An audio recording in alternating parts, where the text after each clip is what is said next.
whole time.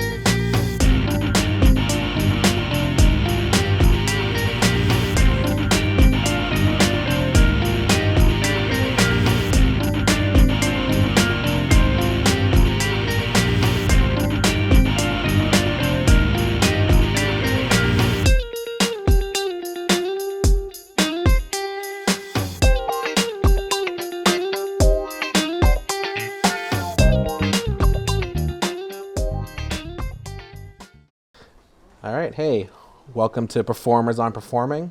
I'm Brett Murray. We're at the One Broadway Collaborative here at the Lawrence Community Access Television. We're here with Ben Bunker. Hey. He's going to perform some songs for us. Cool. In my style of super long titled songs, this one is called We Arrived to the Show with Our Backs Against the Wall.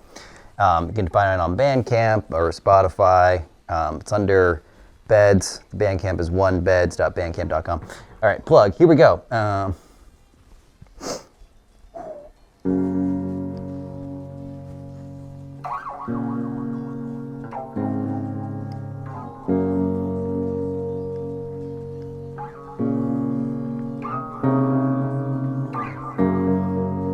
We're drinking back to back in the same place. And I said hi to your brother, and I felt so out of place. The room is loud as the cover band plays, and you were everything. I was simply amazed.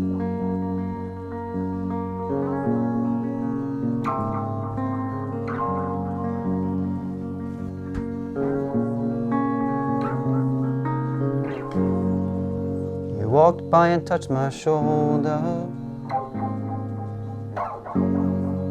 You stared at me like we're not getting older. And I shed a smoke outside to get some air. And I asked you how you're doing, just to be fair.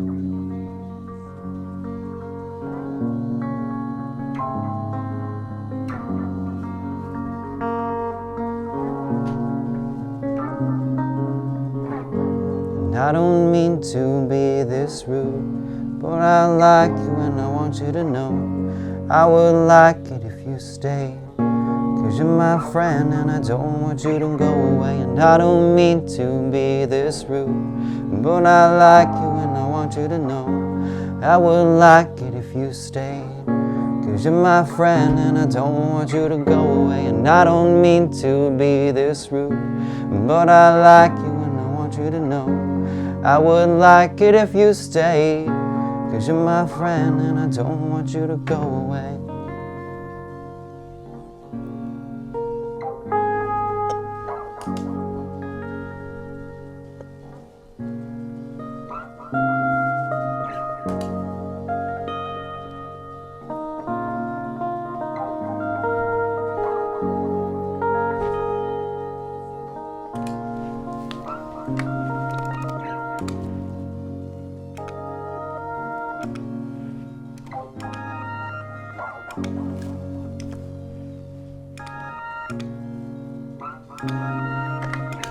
Spend your whole life imagining ghosts, worrying about the pathway to the future, but all there will ever be is what's happening here, and the decisions we make in this moment, which are based in either love or fear.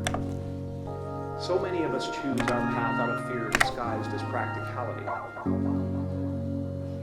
What we really want seems impossibly out of reach and ridiculous to expect, so we never dare to ask the universe for it. I'm saying that I'm the proof here that you can ask the universe for it. My father could have been a great comedian, but he didn't believe that was possible for him. And so he made a conservative choice. Instead, he got a safe job as an accountant. And when I was 12 years old, he was let go from that safe job. And our family had to hire me out as possible. I learned so many great lessons from my father, not the least of which was that you can fail at what you don't want. So you might as well take a chance on doing what you love.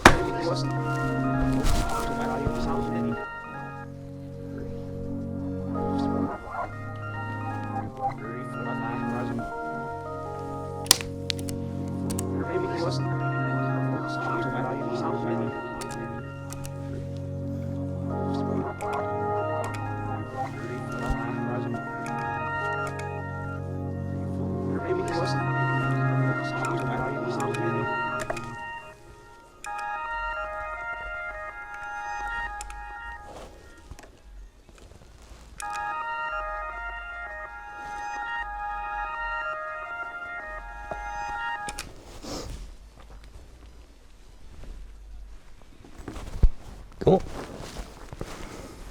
All right. That was awesome. I haven't heard you play that one in a while. I know, it's been some time. It's been a long time. So, for all that you don't know, this is Ben Bunker. Ben and I have been friends for a little while now.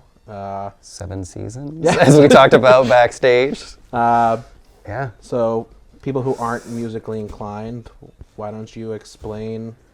The rig. Yeah, what everything does, you know? Yeah, so I'm a big Looper fan, and I'll just go like quickly through, I guess, what is here on the board. But it all starts with a tuner pedal, true bypass. It just allows me to like essentially hit the tuner, put the guitar down, do what I can do on the floor with hands, feet. The Spark is just for a little boost if I need it. I used to have what is it called? A fuzz pedal on there, like a distortion pedal, but I took it off. A lot of reverb, a lot of delays. So I do have like the Hall of Fame reverb. I forget what GH stands for, but anyway, the Retro Sky pedal, which is supposed to look like Amy Winehouse on it, is just an analog delay, so you can get a lot of cool like feedback sounds with that. Digital delay, the DD7, you can also get some feedback. It has an analog on it. These two I usually keep like set to the same throughout the set. Same with the Hall of Fame. Moving over to the Electro Harmonics, which is the Cathedral reverb pedal, which I think right now it's a little warm, so I'm probably not going to use it. But when it's not warm and giving a little fuzz sound, I usually have it set to a reverse setting. It's got a little blend, reverb, feedback, which when I go into those like leads, it just gives it more of a full sound. And everything goes from there into a Line 6 DL4 modulator, which I'm a big Minus the Bear fan, so they're a guitarist. They both use Line 6 DL4 modulators. They break after a while. They're kind of delicate, but what I do is usually I light it up right there so it's ready to go as far as like a playback in reverse and an octave up. So like I'll hit that, record whatever I'm doing for the lead. Now it's saved. Now I'm building a sound. I can kick it off. Now it's just going to play that sound over and over again. I can stop the sound, double tap. Now it's going to play it backwards. That's the sound backwards. And then if I tap it once, it will play the sound twice the speed, octave up. Just makes for a really cool sound live. Not a lot of pedals that I know of can do that in a moment and that fast. Everything down here for the guitar goes into the main looper, the RC20 XL. That's like the mothership, which once again I can record. I can stop the recording, play it back, hold down. That'll just delete the recording altogether. The RC20 you can also do like you can have it set up in a way where it will do certain things as you're trying to loop or as you're trying to turn it off. I have it set up where if I hit the off button, it just stops altogether. But you can set it where like it fades out. There's drum tracks on it that I do not use. I do not like those. I do not like I that. do not like that because they can just be either too fast or too slow. And then these two loop stations are samples. So the RC2 has got 11 presets on it, and for that last sample, I had it set on 4. I have to make, usually I have to write everything down as to what I'm doing, because I'll forget live. So usually like it'll say number 4, which is the sample, and number 4 left, which I know is the pedal to the left that I had to put on number 4 for this song. And then on my next song, I'm going to be using this RC3 looper. Thank you so much, Brett. I really appreciate it. Absolutely. Exchanged a electric guitar that I wrapped in Christmas wrapping paper for this pedal, and I really appreciate it. This thing has like 99 presets, or 99 that you can, record something into. So this has a lot of samples on it. Anything from just like voicemails to little bits from TV shows that I like, just anything. I usually throw in like, during a last set, it's like a sad song, but I'll like do a little sample from The Office, something like that, just to like bring it up at the end, because I feel like the content is it is sad, but it makes me feel good to perform it, and then usually at the end I'm like, let's put something happy on at the end. So these two are just loopers for sampling. And then this one I have to like basically manually, so like I'll kick it on Spend your whole life. and I have to double tap it to get it to stop.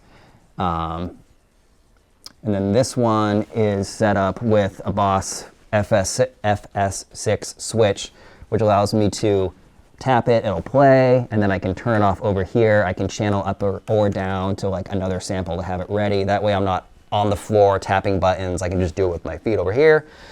RC20XL is the motherboard. It then goes into the Line 6, which I just have set on, I think, an analog delay out, analog echo out. So I can take everything that's coming from here, send it through an analog delay out, and then I can kind of mess around like how I want the overall sound to be. I can just make it sound even more reverb, echo, fill up a room. So it's fun. It allows me just to create a song, build a song, play around. Like, I've been doing it for so long now. It's also anxiety. It's a lot to manage in the moment. And even just like hitting the wrong note, I'm like in my head, like, because that note's it's gonna echo and it's going to loop back around and I'm gonna hear it over and over again. And it's just like, wow. Yeah, that's that.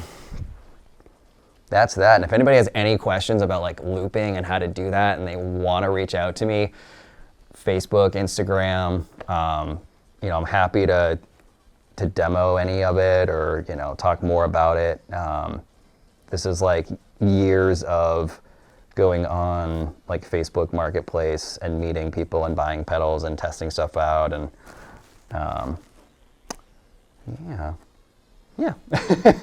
So like what got you into looping in general, you know what I mean? Like, yeah, there is an artist out there, is it Deja, Rene Carr, or Moldavisa? Saw them perform at this festival called Sleepover Fest in Worcester, and they did a set, and it was just a bass guitar, vocals, and they had the RC20XL looper, and that was one of the coolest performances I've seen, because they decided to shut off the lights. They played in the dark, and all you could see was like this light blinking every once in a while when a recording was happening, or if they're using the reverse feature. I do believe that they used the drum track on it, but I just wouldn't do it. But it was a beautiful performance. That convinced me, and then also, I don't know if he ever performs as a full band, but the artist, Dear Rabbit. I think there's a bunch of different Dear Rabbits out there, but this one has a very distinct voice that I'll never forget, because before his set, he took hot sauce to his tongue, down his throat, and then he did hot sauce and honey, because that just worked for his voice. It's a very rattly, distinct voice. But what he would do was he would play the guitar, he would loop something on the guitar, and then he had a bunch of different instruments in a circle. He'd walk over, pick it up, and he would just start playing. Like he had, I think he had a trumpet that night. He had,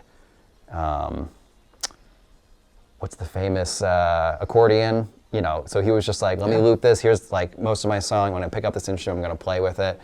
Yeah, so seeing performers do that, to be like, I don't need a band to make a full sound. I can do it with this device. I thought was really cool. And I was like, all right, I'm going to get one. I got this. I'm pretty sure it was like Reverb or Facebook Marketplace. And then that was it. I was like, Yeah, that was like the rabbit hole from there, huh? yeah. It was, for a while, it was acoustic guitar. When I first started out playing, it was acoustic guitar, and then me using an iPod Shuffle, and I was using my foot to like hit samples on that. Wow.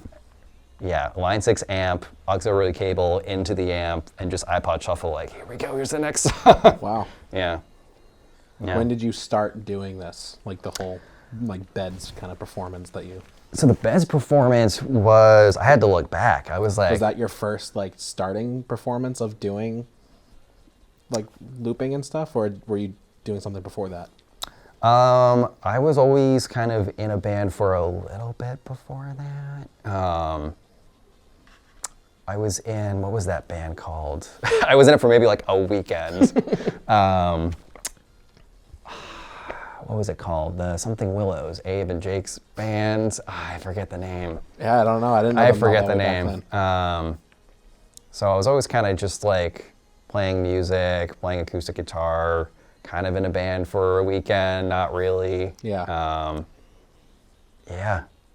And then it was just acoustic with an iPod for a little bit until I figured out that I could do this kind of stuff. And yeah. What was like your first like by yourself show that you ever did? Was it like an open mic? You just go straight to a show? I was doing a lot of Fodies, and that was when Fodies was not, Fodies in Nashua, and they're still doing open mics now, but it's evolved. They had a, before they renovated out to like make that new space, you would walk in, it was just what is now like half of Fodies Tavern was the place. And you would go in, you would sign up for an open mic. So I was performing then. I think those were my earliest days. It was the Fodies open mic, and you performed against like the glass window when you first walk into the place. And it was very intimate because that room would fill, I feel like the capacity was like 15 to 20 people. Like it was not a big, it was not a big cafe at the time. I mean, they probably had outdoor seating, but that's as far back as I can remember. And then also being invited, John Bryan invited me to, not like the John Bryan of like Eternal Sunshine soundtrack, nothing like that. My friend John, he invited me to play at Sublevel 58 was the name of like the basement venue. So I got the opportunity to perform there as well. Those are like the earliest memories that I can remember in this moment. So besides beds, what other musical ventures are you doing? Obviously, That's I it. know. That's No, obviously. I'm just kidding. So Brett here with me this evening is the bassist of Motel Art. Very honored to have him interview with me this evening. So we are in a 4-piece band called Motel Art. I had to fight hard for the name, I would say. I feel like you and me were pretty like, this has to be the name, and everyone else was like, eh. Yeah, we were fighting pretty hard. We both love The Office. We both I really wanted that to be the name. You know, we open like using an Office sample that like kind of just sets up the band. So currently it is Motel Art. Sub Punch I play bass in. That's been going strong for, I think it's been like 3 years now or something. I feel like time just I feel like it was like during like the first half of the pandemic, I feel like is when you kind of like jumped in there. Yeah, that is right. Yep. It's just wild that like time flies though. I'm like, oh my god. Yeah, it feels like I practiced with them for the first time like yesterday. Because every time I play a show, I'm like, am I gonna mess this up? Like, am I gonna play the wrong notes? I was in a for a very short. They want me back, but I don't know if I have the time.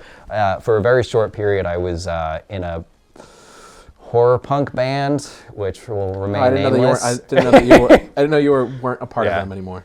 I stepped out, didn't really have time to do everything. Can't do it all. Yeah. You know, Maya being born. needed time.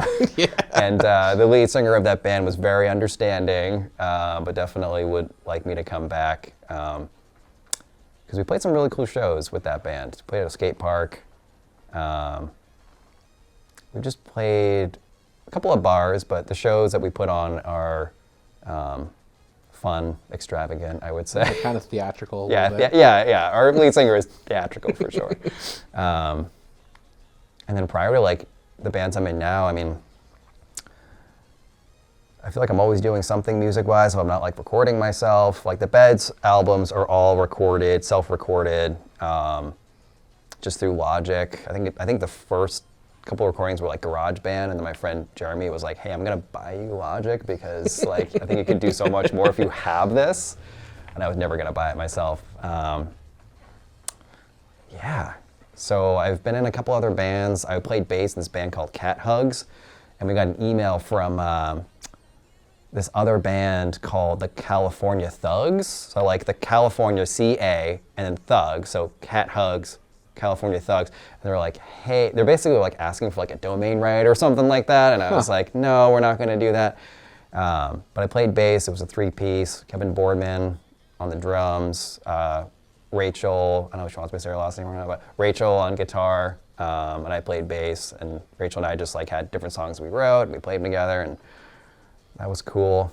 I was in this like dream pop band called like 3 and Only for a little bit. That was really cool. I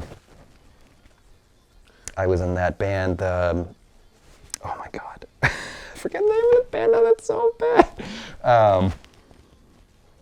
The Baja Blasters. I almost said the Oh, Street Surfers. Yeah, the man. Baja Blasters. And I wish we were so close to playing a show and then it didn't happen. But I know that band's still going. Yeah.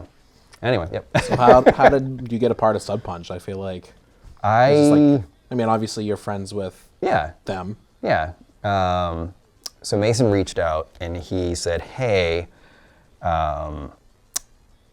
Joe, who was the original bassist, I think he moved to Florida. Yeah, he moved somewhere. Yeah, he moved out of state, and he was like, hey, I'm looking for a bassist if you know anyone. And I was just like, I could try it out. So I showed up with my Squire P bass that I bought at a flea market, I think 12 years ago for like $10. I believe I put new strings on it at some point. Are they clean? They're not clean. No, there's no way they're clean. I tried to like fix, what do they call it, intonation. It's not worth it at this point. But that bass guitar I was using for a very, very long time. And I just switched over to an Ibanez bass guitar that somebody let me borrow. Nice. I don't think it was out of pity, but he was like, hey, you should probably try this. It's got active pickups in it, so it's powerful. I like it. It's beefy. Do you Yeah. feel like you are in the band now, or does it still feel like that you're just like filling in on bass? I would like to be more involved. I am in the band, but I would like to be more involved because usually in the group chat, I get like a screenshot sent in the group chat of like, hey, someone wants us to play a show. And usually by the time I answer, everyone else has already said yes. So I have to say yes. Yeah. So there are some moments where I want to like feel like I'm more in the band, but I am in the band, you know, like we played a show at the Tafeta, which I kept calling it like all these different names. I was like Loretta, like I just was not saying it right this whole time, but the Tafeta and Lowell, that was really cool. And I showed up late and I felt super bad. That makes me feel like I'm not in the band because everybody else showed up on time, 6 o'clock. They had their stuff in, ready to go. We were the first band on, and I showed up, I think it was like 7:30, 7:40. We're supposed to play at 8. So I'm like walking through this crowd of people, like with my bass amp, with my bass guitar, and I'm like, hey, where do I go? And Ouch. that'd make me feel like part of the band. But I am part of the band. So tell me about the Yeah. next song that you're gonna play. Yeah, so super long title. The blood-brain barrier is difficult to penetrate, which is off of Managers.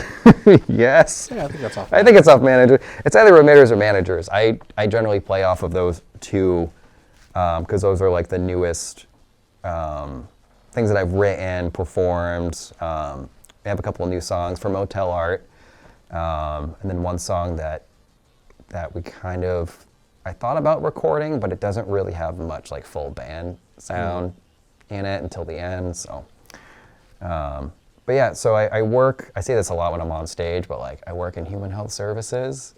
I think with Sean the other day, he's like, "Do you just say that?" Or like, "No, like I actually do that." And this song was written about.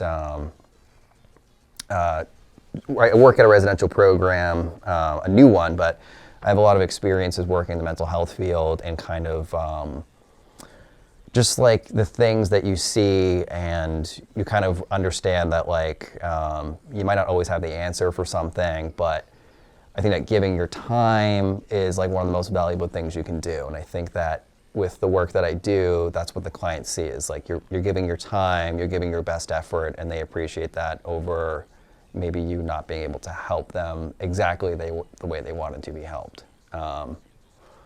So that's what the song is about. It's a sad one. Here we go. Here we go. And then I also have, so the samples in the song, I'll explain it. Maybe it'll ruin the... Why don't you explain it after? Okay, I'll explain it after. Here we go.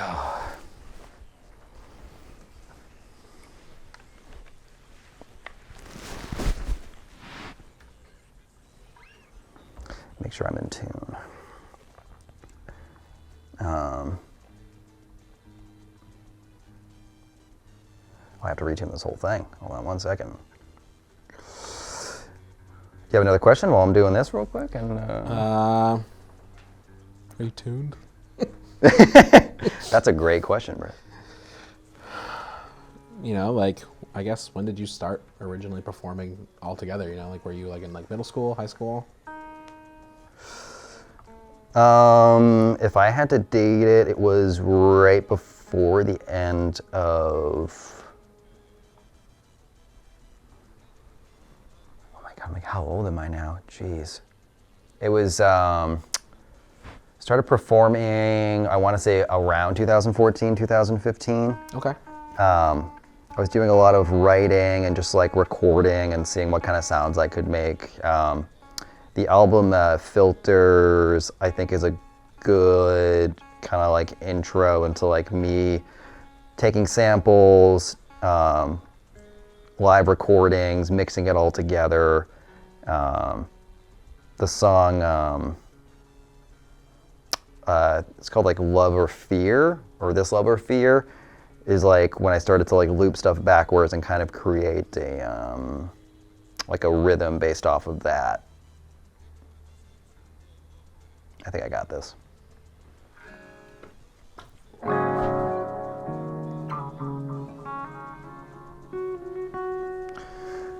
All right, this super long song is called The Blood-Brain Barrier is Difficult to Penetrate. Ooh, it's been a while. All right.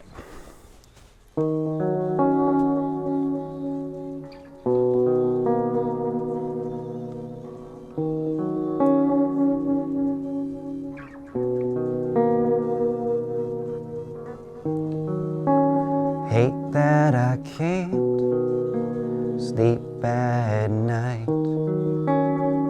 What am I haunted by? And I see a look inside your eyes. Fight for attention or appetite. And I hate to see you go.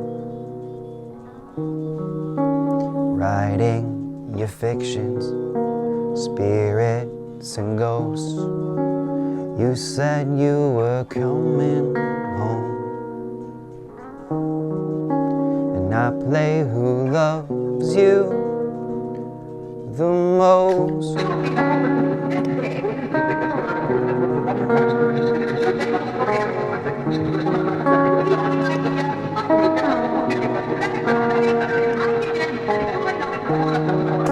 And I pray for better days where I can make it. The blood-brain barrier is difficult to penetrate the side effects of receptors in my head, where I fear anything can cause anything. My face as I hit the floor felt so comfortable.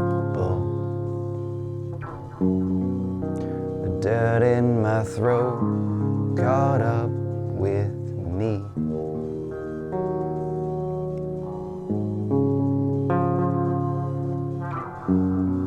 Compulsion come build my anxiety. You were hiding away without me, and I still feel you when I need you the most, and I still hear you when you're gone.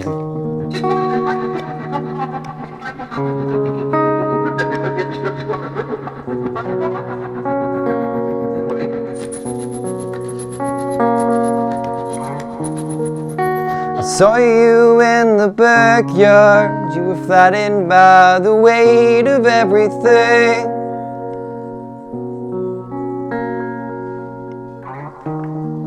And I felt my arms give strength and hold this roof over my head again.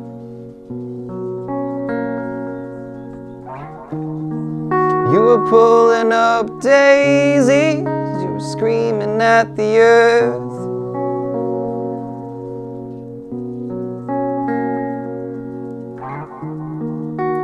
So loud that God could hear you. He didn't want to respond to your words.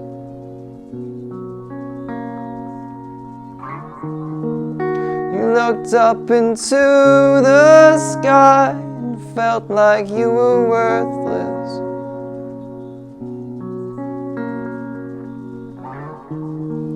And I asked myself, what could I do?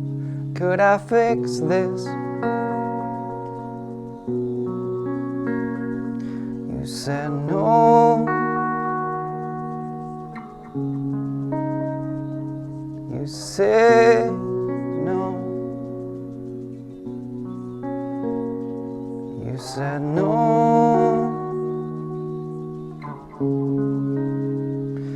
You said no. I said I'm not happy if you're unhealthy. Can I stay in this room tonight? I said I'm not happy if you're unhealthy. Can I stay in this room tonight? I said I'm not happy if you're unhealthy. Can I stay in this room tonight? I said I'm not happy if you're unhealthy. Can I be by your side alright?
Broke down.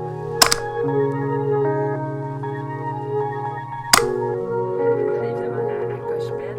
Et moi, mes enfants, ça fait longtemps qu'on fait plus de fête d'enfants. Je dirais que la dernière fête d'enfants remonte à 5 ans. Et je me rends compte que ça existait déjà et que ça a l'air.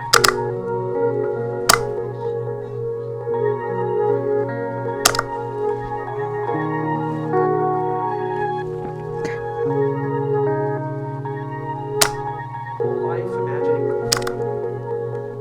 Spend your whole life. Whole life.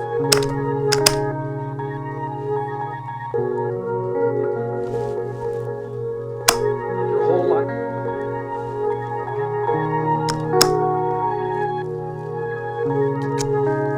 It's not gonna happen.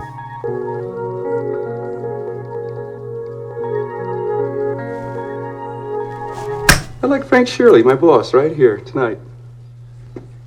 I want him brought from his happy holiday slumber over there on Melody Lane with all the other rich people, and I want him brought right here with a big ribbon on his head. And I want to look him straight in the eye, and I want to tell him what a cheap, lying, no good, rotten, four-flushing, low-life, snake-licking, dirt-eating, inbred, overstuffed, ignorant, blood-suck. I'm gonna end it there. I was trying to find a loop on this one that I could not find, so. All right, that works for me. I have this one sample that, actually I have two of them that I was trying to figure out which one was the right one. I have two voicemail samples and I couldn't figure out which one. I need to map this out better. Because there's one with an old voicemail from a friend, Emily of mine, the famous Hey Ben voicemail that I get ragged Ben. on a lot.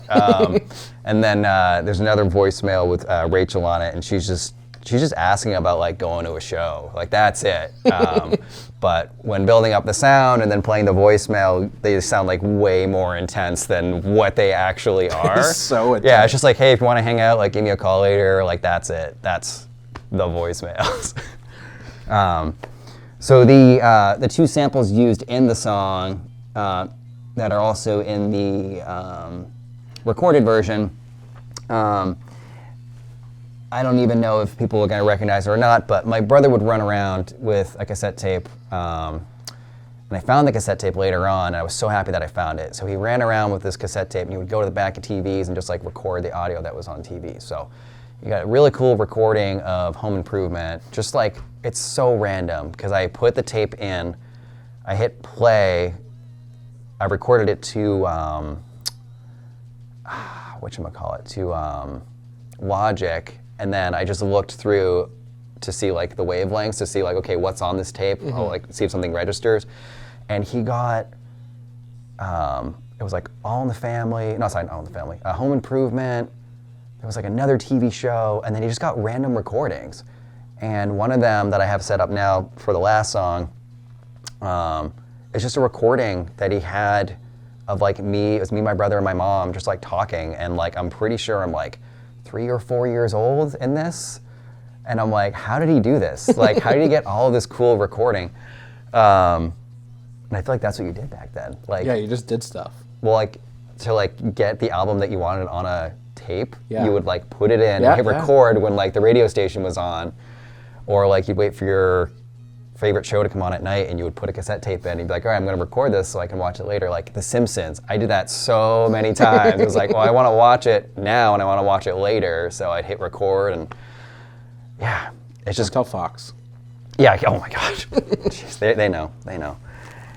So that's what that is. It's just like a very quick, it's the two, the husband and wife just arguing, and you can hear like some comedic laughter in the background, but I think having that and kind of timing it out to fill up that space in between the song, I think it just like adds a more in-depth experience, and then like you hear these people kind of arguing. It just creates like a more intense moment. I think that's what I want to do, is just like build that intense moment. And then in prior bed sets, I would have like a keyboard, and like I'd play a keyboard song, and then I would smash the keyboard into the pedal for the next song. Yeah. And I don't do that anymore because I'm done breaking equipment like that. I was very irresponsible. I had an acoustic guitar that like at one point I was just like, da, da, da. I broke some keyboards doing that. Yeah. Yeah, I remember. So like we've already just started Yeah. the early days of Motel Art before it wasn't quite Motel Art, and we played a show in Cody's basement. And it was Oh the yeah, first Cody time basement shows. We could talk about that for a while. Yeah. It was the first time I've ever seen you perform outside of Yeah. band practice. You know Yeah. what I mean? And like, I was just so mesmerized. You know what I mean? I'm just like whispering to Eddie. I'm like, because you seemed mad. You seemed so mad and so intense. And Yeah, just like, I was like, is this Yeah. how he always is? Like, is he mad about something? Like, what is happening? He's like, no, this is part of it. This is Like- part of it. Yeah. Yeah, me playing like smashing your keyboard on one of the pedals and then just like sitting down and then just like putting on like a stupid like yeah, it was just a way for me to transition. It was all about transitioning at the live performance.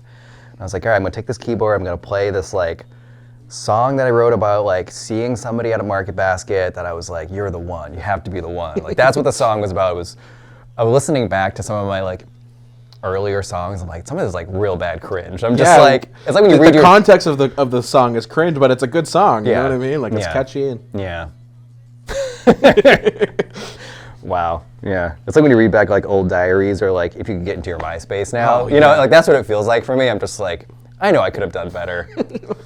Or I will do better. Yeah. Yeah. But I would play that song.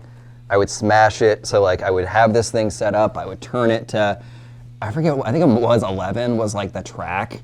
And then I would like loop whatever I was looping. I'd play the thing and I would smash it back into that just so I could stand back up, get my guitar back on, and be ready for the next song. Yeah. Non-stop. That was the idea. Just play a set where it Yeah. does not end. yeah, I just remember you would always start your set. It's like, hey, these are the names of all the songs that I'm playing. Yeah. I'm not gonna talk. This is the song. Yeah, these are the songs. And then I think after a while people knew like what the set was or what was gonna happen. So like people would clap in certain areas, but in general, like everyone's silent. Which I think that's a good sign of a good performance, is when people don't talk over you when Yeah. you're performing. And I feel like that happens a lot in open mic scenes.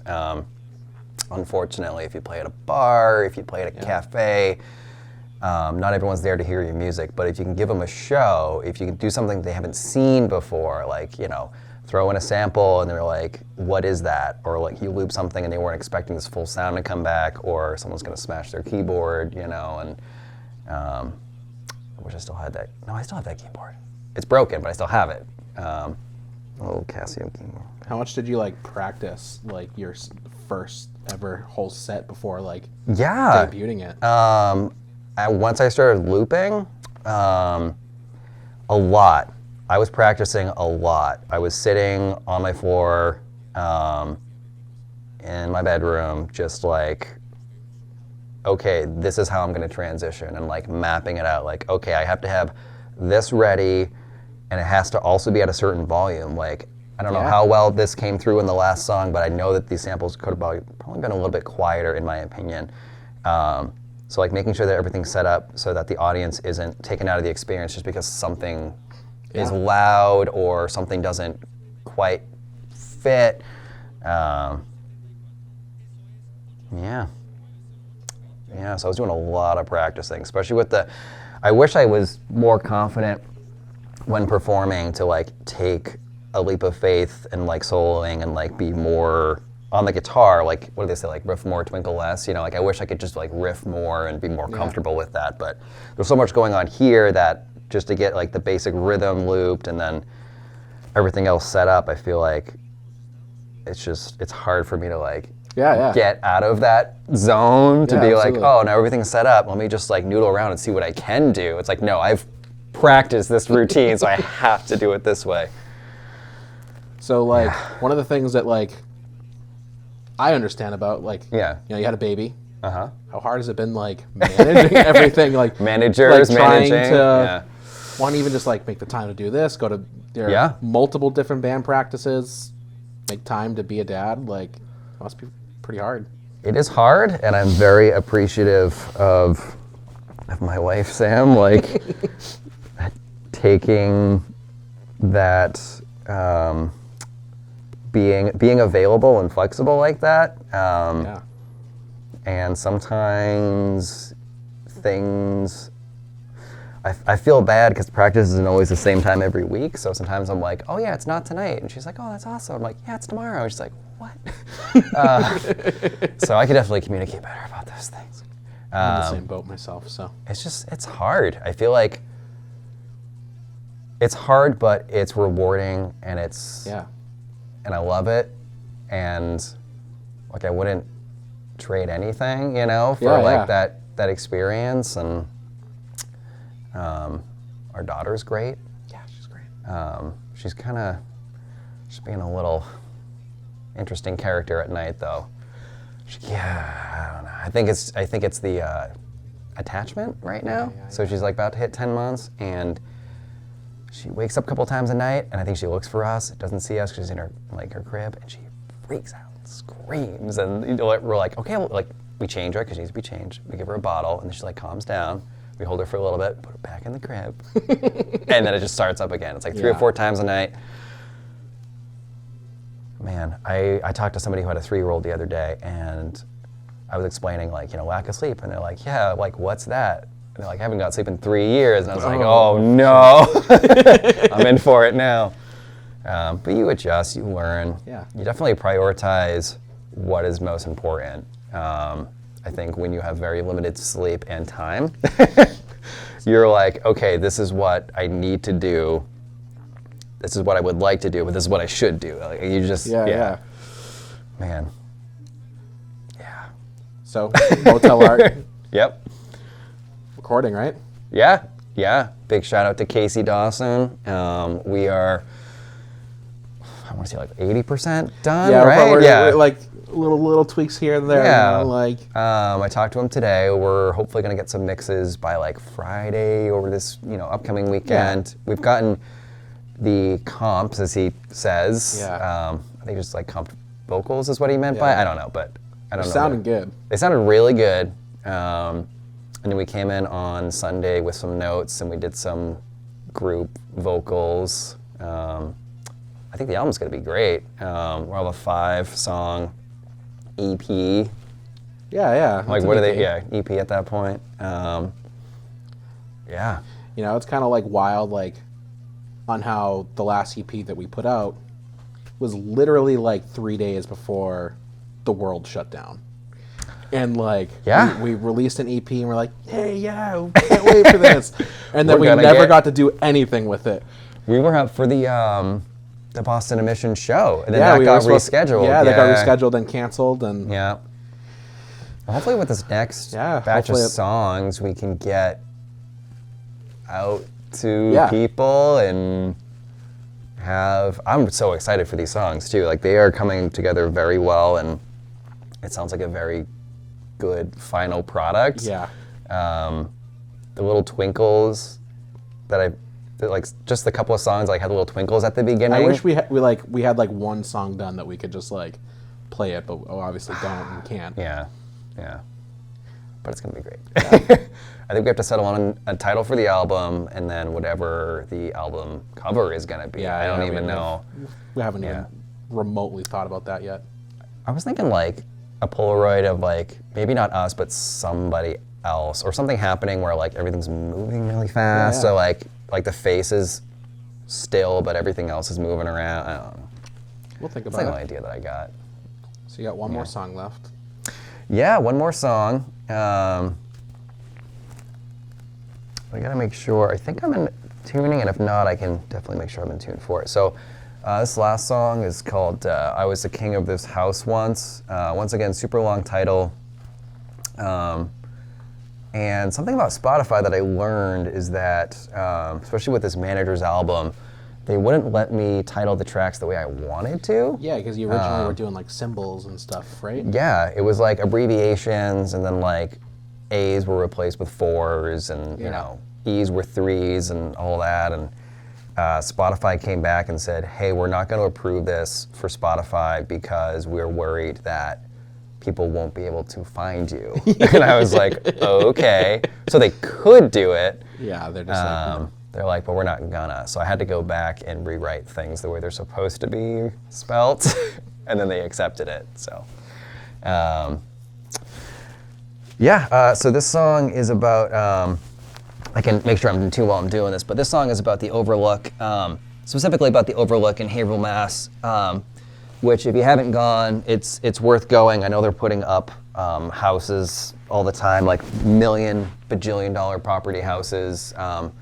But you can go there to see the fireworks on the 4th of July. And if you go up at night, I feel like no one actually lives in those homes. They're just like there. Yeah. No one can afford them. But if you go there at night, you can see most of Haverhill and like Bradford. And it's just really pretty. So it's about the Overlook in Haverhill. And how the person that's not the right tuning. How the person that I also wrote the song about just made me feel very special. Like when you're with somebody, they just make you feel like no matter what bad things get thrown at you, like that you're gonna be okay, and that things, you feel good because you're with this person. Yeah. So that's what the song is about. I could easily put out a whole new album of just songs that I sing to my daughter that are nonsense songs. She loves them. Oh my God. Especially I do like Weird Al versions where like I'll take a song and I'll just make it about like bath time or anything. She loves it. I was playing some of The Whitest Boy Alive the other day and she was watching me, and now she claps. Not at me, but she claps at other things. That should be your next set, just actually solidify some of those songs that you sing to Maya, and just that would be so cool. you just do a set and people are like, what the heck is going on? They're 45-second songs. This This should be the right tuning. 15-minute set list, 39 songs. Hell yeah. Heck yeah.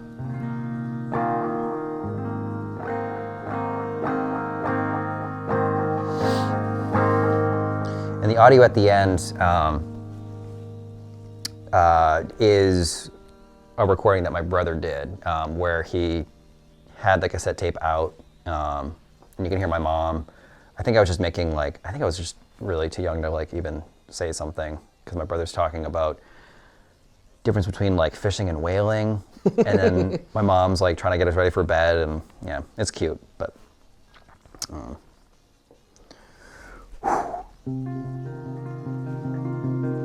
turns up just slightly.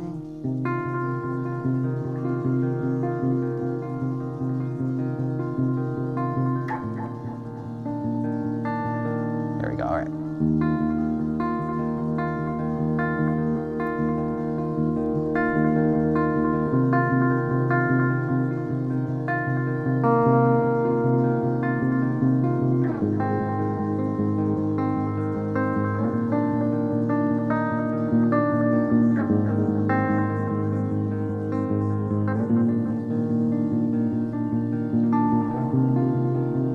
Let's move to somewhere new. Wait, listen to that first line.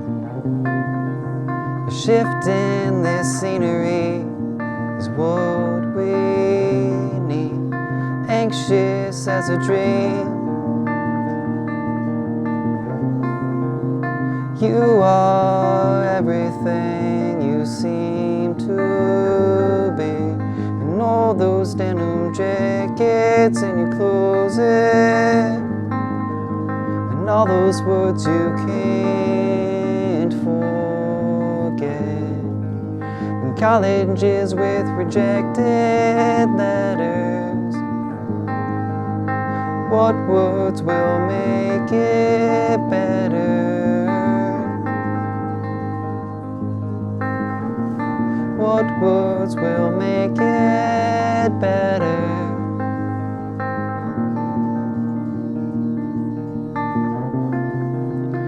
I can show you city lights from an overpass where the worry seems to stall.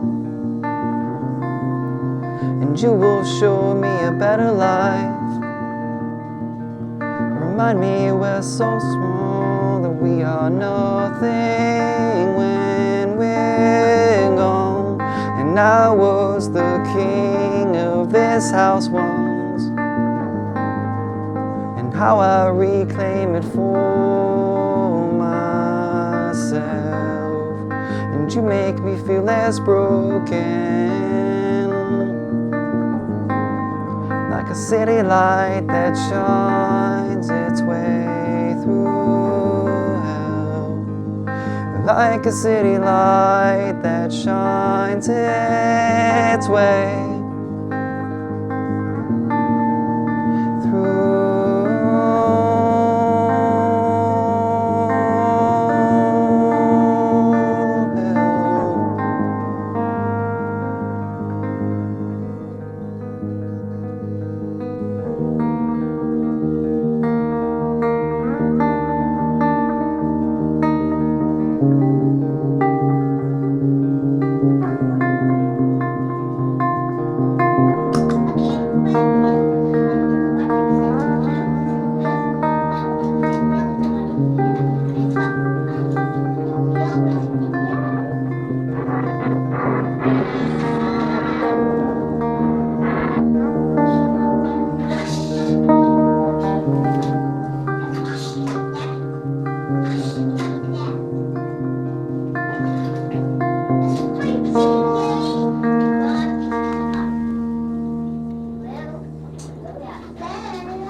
Washing your hair yet? Yeah, face wash. Who did that big poop? Me.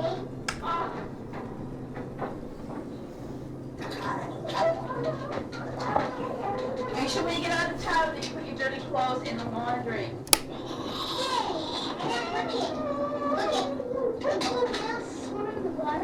Guess what? Some of them whaling.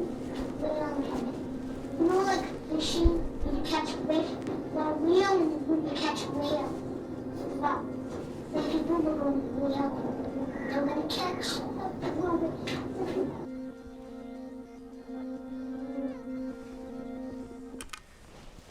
Go. And the set allows me to walk away from it as well. Yeah. I did a couple of shows where I would loop something and then I'd be like, oh, I'll be right back. And I just walked out, and then I walked in and I was like, yeah, like as if you're walking on stage. But Well, that was awesome. yeah, So you're playing here on Saturday? Friday. It's gonna be me, Mason. I'm like Mason Nowell. I never say it right. And then Mudflap Jr. Jones, which I'm very excited. I messaged him. He's definitely gonna play, but I know that he cut his hand this week. He sent me a photo, or he posted on Facebook, and he's like, still playing the show this Friday. And I was like, oh my God. So it's Yeah. Friday, 7 p.m. Yep. Here at the Lawrence Community Access TV. Yeah, at the Elcat. Yeah, it's going to be awesome. It's gonna be a sick show. Anything else you want to plug? I mean, we have an untitled album coming out. I think Sub Punch does too, whenever that gets done. Music on Spotify, Bandcamp. It's onebeds.bandcamp.com. I don't know about anything else. I don't know. Am I missing something? I don't think so. Check out, I was gonna say for recordings in general, I mean, Casey Dawson is doing a really good job with Motel Art. So like, what is it? Square Loop at Square Loop? Is Yeah, that I think at Square Yeah. Loop is his Instagram. Just to plug Instagrams too. I have way too many, but you could follow me at Bedbunks, which is like my regular one. There's also Late Night Area Rugs, Receipts I Found with your name on it. Let's Get Weird Collective, which that is a collaboration of art and music. We've put on, what is it, like 6, 7 shows, and they don't happen as often as I would like, but you know, Yeah. there's one happening next month once we get all the folks secured for it. I know I have 5 Instagrams. It's really stupid. Late Night Area Rugs, Let's Get Weird, Receipts I Found with your name on it, Bedbunks, and there's a 5th one, and I just can't remember what it is. It's just Motel Art. Yes, Motel Art. Oh my god! I was like, I know it's there. So yeah, just follow me on all of that. Follow the band. Follow Motel Art because we're gonna have big things coming soon. Big things coming Big things soon. coming soon. Want to give a shout out to the Lawrence Community Access Television, the One Broadway Collaborative. Aaron for having me on. Thank you so much. Support the LCAT any way that you can. Donate. Come to shows here. Come to the show this Friday. There's comedy open mics. There's like showcase shows. There's performers on performing. There's so much going on. Check out their website. Yeah. That's awesome. Yeah. If I can plug one thing. Oh, yeah, go ahead, yeah. Obviously plug Motel Art, but Yeah. this Saturday at Far from the Tree Yeah. Cider in Salem, Mass. Yep. I have a mobile food company called the Beats and Frites. We're going to do a pop-up from 1 to about 7 p.m.-ish or so whenever we sell out. Come hang out with us. I'm glad that you're not in like the downtown Salem area. I Oh, was no, really it's worried out of, about it's kind of that. out of the way. It's Okay. It's like close enough to where like if you want to brave the traffic, Yeah. you can make it to the downtown area, but it's out of the way to where you'll kind of avoid it. Yeah. I appreciate you interviewing me this Yeah, evening. thanks for having me. Thanks for Yeah. having me on. This is cool. Yeah.